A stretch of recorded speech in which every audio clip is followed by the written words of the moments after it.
This year, due to the COVID-19 pandemic, Goa State will host the Carnival Floats parades for only 2 days. It is for the first time the Carnival parade is being shortened for 2 days. The Managing Director of Goa Tourism Development Corporation, Nikhil Desai, said that the Carnival parades will be held on February 13th and 14th.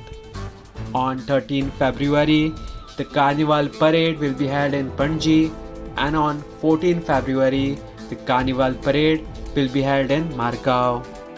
Earlier, the Goa State Tourism Department used to host the Carnival parade at 6 different cities across the Goa state.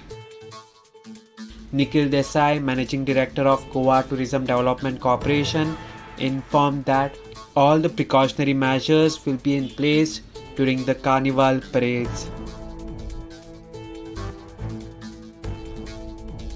Subscribe to Goa First News and Entertainment channel and click on the bell icon and never miss any update.